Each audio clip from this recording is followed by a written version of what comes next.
Hello mga kasari! Ito nga yung araw na mag-grocery nga kami kaya nire-ready ko na yung pera na dadalhin ko para pang grocery namin. Medyo nabawasan na nga rin yung ibang go-groceryin ko dahil yung iba nga sa grocery apps ko na binili. Dinouble check ko na nga rin yung listahan ko baka ako may nakalimutan pa ako. Minsan kasi kung ano pa yung nakalimutan mong bilhin yun pa yung hinahanap ng customer. Kaya naman kapag wala talagang stock nakakapanghinayang naman dahil hindi mo na ibigay yung hinahanap nga nila. At dahil paalis na nga kami, pinadlock ko nga lang itong pintuan ng tindahan namin. Nilagyan ko lang din siya ng signage na grocery lang po. Tapos ganito lang yung itsura niya sa labas. Ayan, ganyan lang kapag aalis kami. Hindi ko na nga sinasara yung pinakasara-sara niya talaga. Kasi parang hindi masana yung tao na lagi na lang sarado. Bago nga kami pumunta ng grocery, dumaan nga muna kami dito sa BPI para mag-deposit. Kapag ganitong lumalabas nga kami ng bahay, ni isang lakad na nga lang namin para hindi kami maya-maya aalis. Fast forward nga, dito na kami sa grocery at kapag ganito nga nag-grocery ako, ang inuuna kong mga kunin yung mga kape. Milo, gatas, noodles. Kasi yan talaga yung mga number one fast moving items sa tindahan namin. After ko nga makakuha dun sa baba ng mga grocery namin, umakyat naman kami dito sa taas kasi dito naman yung mga ibang item na kailangan namin katulad ditong honey, yung mga sabon, yung mga powder, napkins, and then yung iba namang paninda hindi ko na nililista lalo't kabisado ko na nga. Kapag talagang kabisado naman yung mga bibilihin mo, hindi ka na nga mahihirapan. Dampot ka na lang ng dampot kahit wala na nga sa listahan. Masarap din talaga sa pakiramdam na kapag nag-grocery ka nga, lalo na dampot ka lang ng dampot at hindi ka mag-aalinlangan dahil nga yung budget mo nga ay sobra-sobra pa. Naalala ko nga noon, bago pa lang kami nag-uumpisa, talaga namang budget na budget mo kung ano nga lang yung nakalista, yun lang talaga yung kukunin mo dahil baka nga nag-aalala ka at ma-short ka sa budget mo. Pero ngayon, ang laki na talaga ng pinagbago, hindi ka na talaga mangangamba kahit ano nga lang damputin mo. Minsan nga kahit wala na sa budget, basta kung ano magustuhan mo, kukuha ka na lang ng kukuha. Masarap lang talaga mamili pero kapag dating sa bahay at magdi-display na yung iisipin mo, halos parang pagod na pagod ka na. Tinitingnan mo pa lang yung mga box na i-display mo pero parang gusto mo nang humiga. Pero dahil tayo ang boss, tayo rin ang alipin kaya bawal tamarin.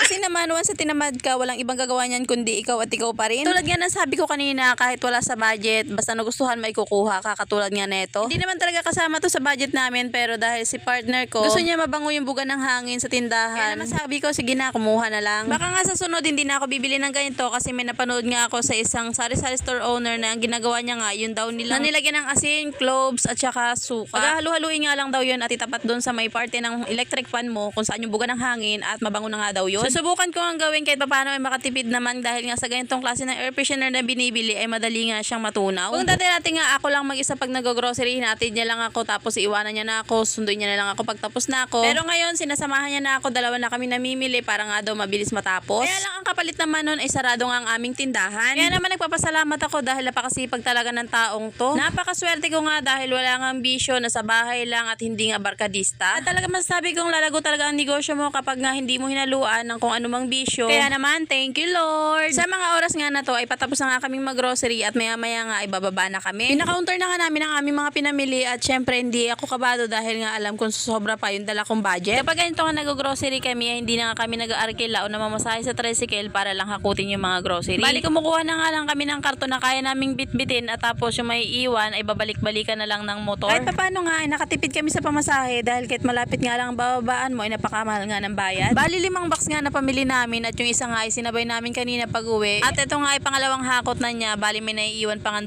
box roon. Habang naghahakot kasi partner ng mga box na naiwan dun sa grocery, ito ako inaayos ko na nga yung mga chichirya na hindi pa naka-display na galing nga sa grocery apps. Ito na nga yung sinasabi ko na hindi nga madaling magtindahan dahil once na namili ka, ikaw rin magdi-display. Kahit hindi ka pa nga nakakapagpahinga, kailangan mo nga talagang kumilos. Kaya kung ikaw ay nagbabala ko nagpaplano ka magtindahan, hindi lang pera, puhunan mo ang nakahanda. At nga ay handa ka rin mapuyat at mapagod dahil hindi nga lang pera ang iikot at papaikutin mo dito. Sabi ko sa'yo, malamang sa malamang, pati ikaw ay ikot din.